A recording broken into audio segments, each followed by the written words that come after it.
Hi friends, ಯಾವುದೇ ಥರ ತರಕಾರಿ ಇಲ್ಲ ಅಂತಂದಾಗ ಅಡುಗೆ ಮಾಡೋಕ್ಕೆ ಮೂಡಿಲ್ದೇ ಇದ್ದಾಗ ಸಿಂಪಲ್ಲಾಗಿ 10 ಮಿನಿಟ್ಸ್ಗೆ ಆಗುವಂಥ ಒಂದು ಸಾಂಬಾರು ರೆಸಿಪಿ. ಒಂದು ಪಾತ್ರೆಗೆ ಸ್ವಲ್ಪ ಎಣ್ಣೆ ಹಾಕಿ ಸಾಸಿವೆ ಮತ್ತು ಜೀರಿಗೆ ಹಾಕಿ ಬೆಳ್ಳುಳ್ಳಿ ಸಿಪ್ಪೆ ಬಿಡಿಸಿರೋದನ್ನು ಸ್ವಲ್ಪ ಸೇರಿಸ್ತಾ ಇದ್ದೀನಿ. ಆಲ್ರೆಡಿ ನಾನು ಚಿತ್ರಾನ್ನಕ್ಕೆ ಅಂತ ತೆಗೆದಿಟ್ಟಿದ್ದೆ, ಬಟ್ ಚಿತ್ರಾನ್ನ ಮಾಡಲ್ಲ ಇದು ಮಾಡ್ತಾಯಿದ್ದೀನಿ. ಇದ್ರೆ ಸೇರಿಸ್ಕೊಳ್ಳಿ, ಇಲ್ಲಾಂದರೆ ಬರೀ ಒಂದು ಈರುಳ್ಳಿ ಮತ್ತು ಒಂದು 4 ಹಸಿಮೆಣ್ಸಿಕಾಯಿ, ಸ್ವಲ್ಪ ಕರಿಬೇವಿನ ಸೊಪ್ಪು ಹಾಕ್ಕೊಳ್ಳಿ ಅಷ್ಟೇ.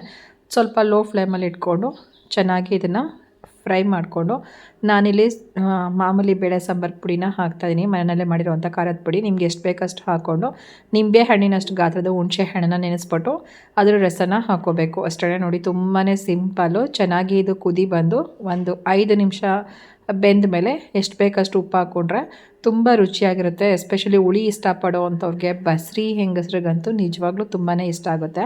ನೀವು ಒಂದ್ಸಲ ಟ್ರೈ ಮಾಡಿ. ಇದು ತುಂಬ ಹಳೆ ಕಾಲದ ರೆಸಿಪಿನೇ, ಹೊಸ್ತು ಅಂತ ಏನೂ ಇಲ್ಲ. ನಾವು ಚಿಕ್ಕವರಿದ್ದಾಗ ನಮ್ಮ ಅಜ್ಜಿ ಎಲ್ಲ ಮಾಡ್ತಾಯಿದ್ರು ಈ ರೀತಿ ಇನ್ಸ್ಟೆಂಟಾಗಿ, ಟೊಮೊಟೊ ಹಣ್ಣೆಲ್ಲ ಇಲ್ಲ ಅಂತ ಹೇಳಿದಾಗ. ನೋಡಿ ಹೇಗಿತ್ತು ಅಂತ ಕಮೆಂಟ್ ಮಾಡಿ. Thank you, bye.